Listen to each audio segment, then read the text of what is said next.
go back to the 1971 census and use population data from there for the next 30 years before taking any decision on a possible 2026 delimitation exercise.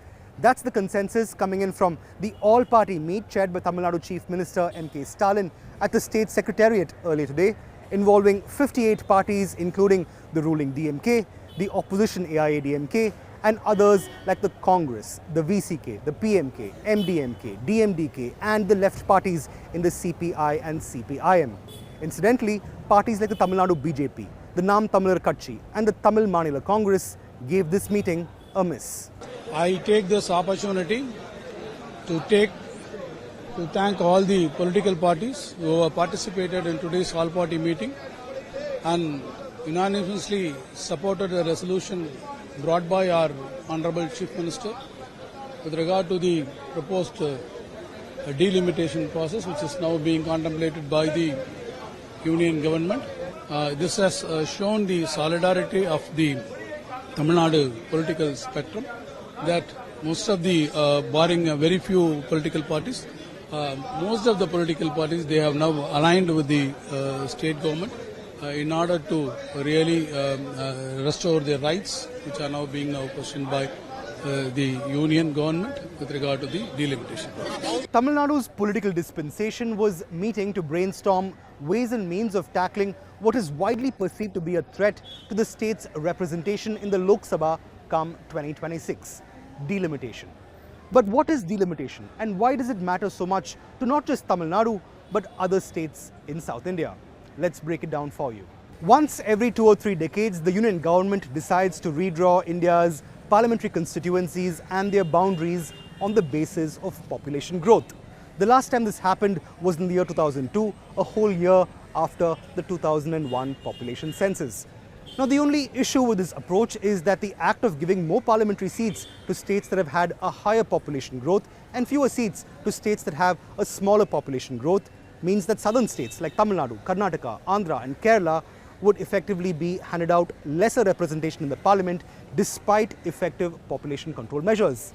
Realizing this issue, in 2000, Prime Minister Vajpayee reassured the southern states that it would be the 1971 population census that would be taken into account for the 1973 delimitation exercise before population control measures in the south came to be. This meant that India's Lok Sabha seat count stayed at 543 till date, a number that has been in effect since the 1973 delimitation exercise. The issue today is that Vajpayee's promise remains valid only up until the next round of delimitation comes back around, an exercise that is slated to take place in the year 2026. The states which scrupulously followed population control measures are now at a disadvantage than the states which did not follow these population control measures. The population control measures contributed to the economy of this country. We contributed for the growth. We listened to you, but you want to penalize us for that. A delimitation exercise in 2026 could be disastrous for South India if the latest population statistics are considered. Over the last few decades, states like Uttar Pradesh, Bihar, Madhya Pradesh and Rajasthan have seen their population rates soar, while states like Andhra, Tamil Nadu and Karnataka in the south have not been able to keep pace. Now, incidentally, some estimates point out that UP's present-day count of 80 Lok Sabha constituencies could go as high as 128 after the next round of delimitation, while Bihar's 40 Lok Sabha seats could go up to 70 after delimitation is done. This while Tamil Nadu's 39 or Karnataka's 28 seats or Andhra's 25 may not really see too much of a significant increase simply because population rates in these states have not quite gone up as much as North India. This, Tamil Nadu says, is not fair at all. Remember, Home Minister Amit Shah has also made assurances in the recent past that Tamil Nadu would not quote-unquote lose even a single seat on account of delimitation. But the state isn't willing to buy this reassurance just yet.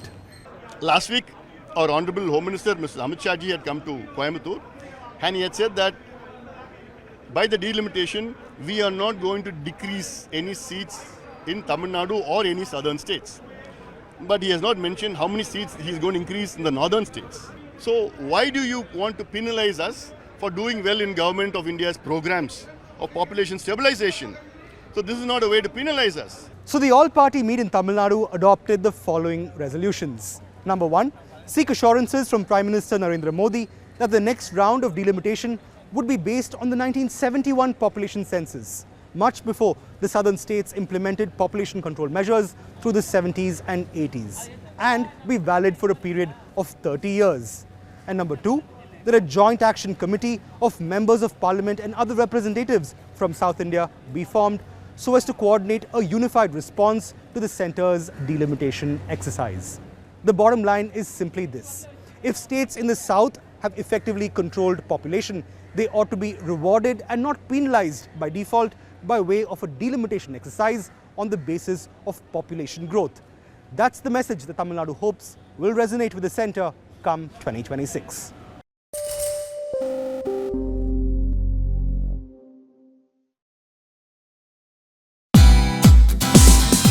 Thank you for watching us on CNBC TV18. For all news and updates, subscribe to our YouTube channel and watch us on all social media platforms.